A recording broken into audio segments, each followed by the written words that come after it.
Ya, kembali lagi dalam program Pelita Hati, masih bersama saya, host kali ini Eka dan Bapak Pendeta kita, Bapak Pendeta Musa Moai. Pak Pendeta tadi terputus nih, ya. Jadi saya ingin menanyakan kembali, merefresh pertanyaannya nih.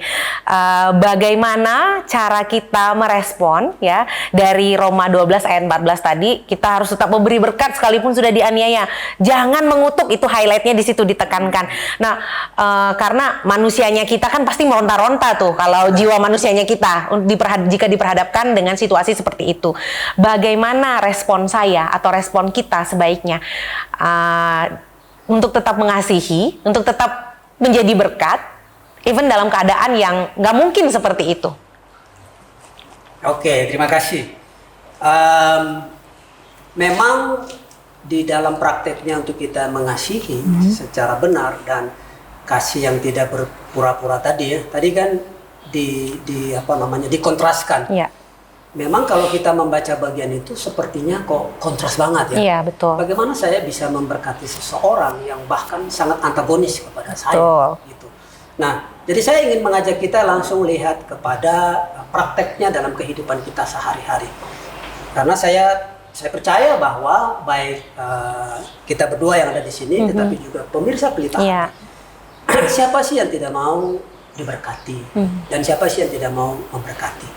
Nah, poinnya adalah bagaimana di dalam kehidupan kita sehari-hari berhadapan dengan situasi-situasi, bahkan juga mungkin keadaan, dan terutama orang-orang yang sangat-sangat antagonis. Gimana kita mensikapinya? Nah, saya ingin mengajak kita lihat kepada kehidupan kita sehari-hari. Pertama, tadi kalau di ayat yang sudah dibaca tadi bahwa kasih itu jangan pura-pura. Gitu. Gimana saya bisa mendahului? Gitu. Ada beberapa hal praktek yang saya ingin bagikan buat kita semua dan saya beriman bahwa jika saya sebagai pribadi, kemudian Ibu Eka, pemirsa Pelita Hati yang luar biasa, jika kita mempraktekkan ini dalam kehidupan sehari-hari, maka sadar atau tidak sadar, berkat yang kita sudah terima dari Tuhan, dalam tanda kutip bukan hanya karena materi, tetapi tadi, di dalam kita memahami dan mempraktekkan hal-hal ini, maka kita sedang berbagi berkat kepada orang lain. Pertama adalah, hindari untuk berbuat jahat. Bapak Ibu, berbuat jahat sebenarnya dimulai pertama-tama dari pikiran kita. Nah, sadar bahwa memang di dalam kehidupan kita sehari-hari, tidak serta-merta untuk kita bisa menjadi seseorang yang terus berpikir positif. Tetapi sebagai orang yang percaya kepada Tuhan Yesus, bukankah Tuhan telah memberikan kita firman-Nya, orang-orang, komunitas, dan sahabat? Nah, cara kita bisa menghindari supaya kasih itu tidak pura-pura adalah jaga pikiran kita. Yang kedua adalah kita juga mau menjadi orang-orang yang inisiatif. Inisiatif berarti kita mendahului, karena tadi di bagian yang saya sudah baca di awal dia bilang mendahului di dalam memberi hormat. Mendahului di dalam jika saya menghendaki seseorang berlaku kepada saya, maka saya juga memperlakukan dia seperti yang saya harapkan. Mungkin keadaannya tidak serta-merta dia memahami bagian itu. So, sampai kapan saya lakukan itu? Ya lakukan aja. Lambat laun, tanpa kita berkomentar, maka kita percaya bahwa lambat laun orang itu akan mengerti di dalam apa yang kita harapkan. Kemudian kita tidak menunggu, kita bersegera, kita punya keinginan yang kuat karena kita juga mau diperlakukan begitu. Benar nggak Ibu Eka? Betul. Iya. Siapa sih yang nggak mau lakukan hal itu? Kemudian rajin. Kita akan dalam kehidupan kita akan konsisten. Kenapa? Contoh, kenapa seringkali di dalam hidup kita menjadi kasih itu kok kayaknya susah? Atau kenapa kita kok merasa saya nggak diberkati? Sebenarnya bukan karena Bapak Ibu termasuk saya tidak diberkati. Berkat itu sudah ada. Paling sederhana, bangun pagi aja, sapa, selamat pagi, selamat siang. Kita ketemu dengan siapa saja, kita orang yang wajahnya itu excited, kita sangat semangat. Dan bukan berlangsung dalam waktu yang pendek. Tapi terus selamat pagi. Coba lakukan ini saja Bapak Ibu pemirsa Pelita Hati. Di rumah kita. Betul. Kepada suami, istri, anak. Bayangkan kita pergi ke kantor, halo selamat pagi everybody.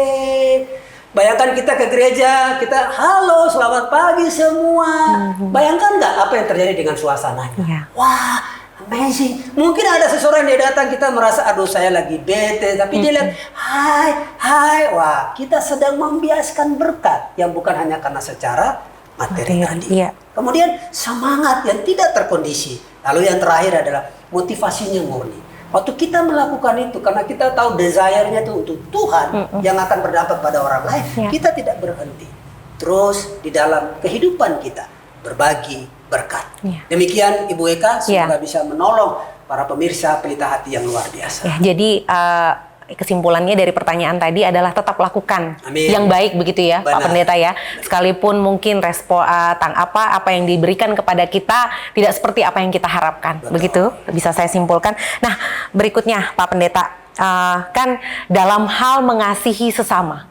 Ya, dalam hal mengasihi sesama.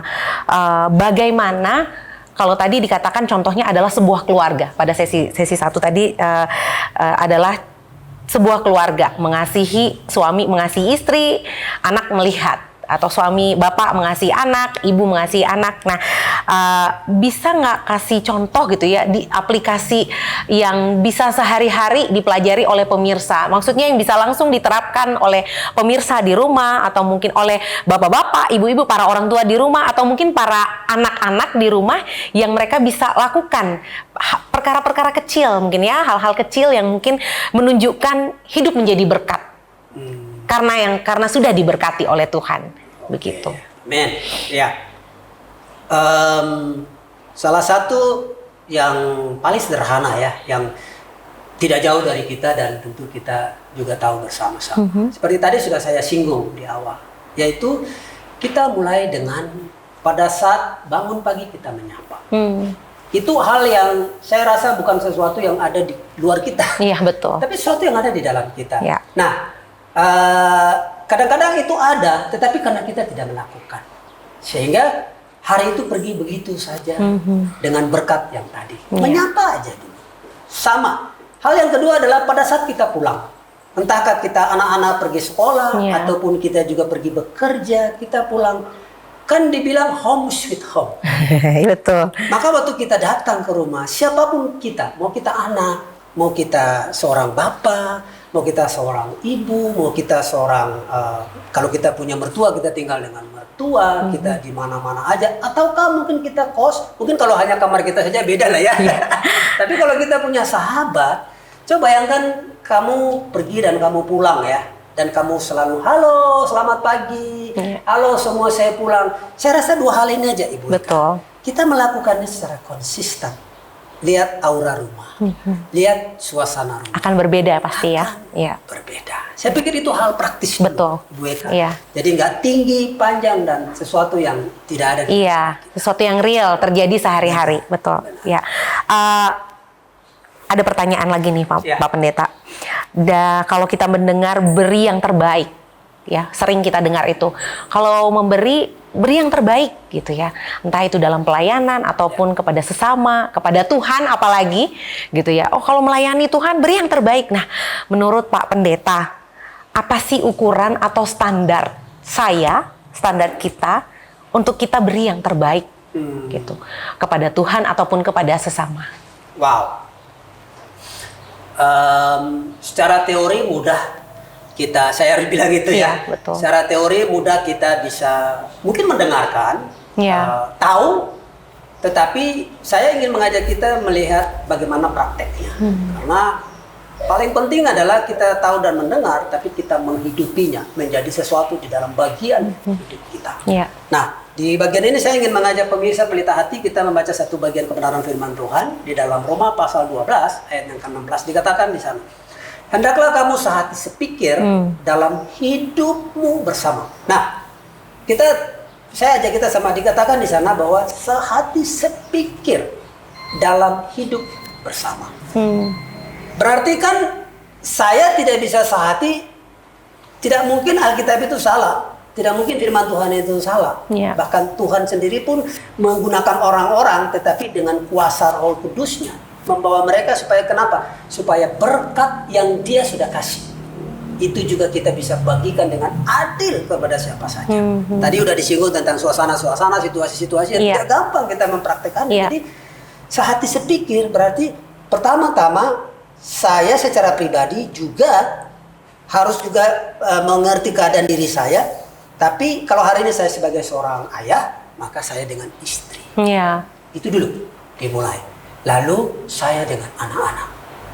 Tanpa itu, maka saya bisa menjadi dalam tanda kutip egois.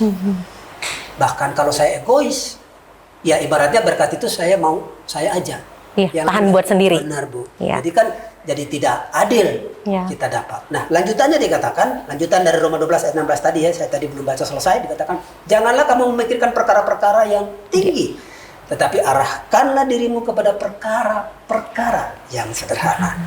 Jangan menganggap dirimu pandai. Iya. Nah, saya percaya Tuhan memakai seorang Paulus bicara kondisi ini kepada orang-orang di Roma dan keadaannya tidak gampang. Tetapi untuk kita hari ini, baik saya, Ibu Eka dan juga pemirsa Pelita Hati, sehati sepikir dalam hidup bersama. Mulai dari kita secara pribadi, saya ingin ajak kita melihat kita akan mendapatkan manfaat jika kita bisa betul-betul menghidupi bagian dari sehidup sehati sepikir tadi di dalam kebersamaan kita. So di bagian itu saya akan bicara hal yang kedua nanti, tapi saya tahan dulu, nanti kembali ke Ibu Eka. Iya, jadi ukurannya atau standarnya untuk memberikan yang terbaik itu gimana nih Pak Pendeta? Ya. Apakah kalau saya mengasihi, mau memberikan yang terbaik buat anak saya, saya harus setiap hari antar dia sekolah atau bagaimana nih? Ya, ukuran kita untuk bisa memberikan yang terbaik kepada, kan pasti ada ukurannya nih. Bagaimana kita bisa tahu udah terbaik nih dari yang saya bisa berikan? Betul. Nah, di firman Tuhan di dalam Injil Lukas itu Yesus mendefinisikan tentang bagaimana kita bisa memandang, mempraktekkan kasih itu dengan benar. Karena tadi kan bicara tentang ukuran. Iya. Nih, prinsipnya satu di antara yang lain-lain. Tapi yang paling basically dan itu menjadi highlight adalah saya ingin dikasihi. Maka saya harus memperlakukan orang lain juga seperti itu. Oh iya. Itu ukurannya. Iya. Jadi kalau saya ingin ukur orang lain, maka ukuran itu akan, Tuhan itu adil. Dia pakai ukuran itu untuk pada diri kita sendiri. Jadi itulah keadilan Tuhan yang luar biasa, betapa adilnya. Gitu. Jadi hari ini kita punya peradilan dan seterusnya. Tapi jika kita mau jujur, peradilan di dunia tidak pernah menggunakan konsep yang adil.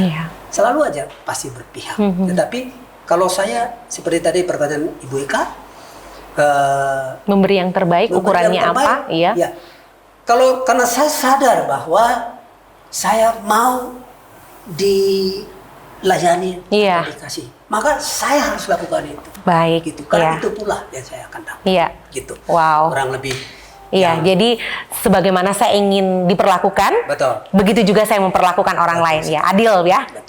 Ya, pemirsa, jangan kemana-mana, masih akan kita dengarkan lagi apa yang mungkin nanti bisa kita tanya-tanya kepada Bapak Pendeta. Jadi pemirsa jangan kemana-mana, kita masih akan mendengarkan jawaban-jawaban yang tentunya akan bisa membantu kita dalam kita menjalani kehidupan sehari-hari kita untuk menjadi pribadi-pribadi yang bisa menjadi berkat dimanapun kita berada. Amen. Tetap bersama program Pelita Hati setelah komersial break berikut ini.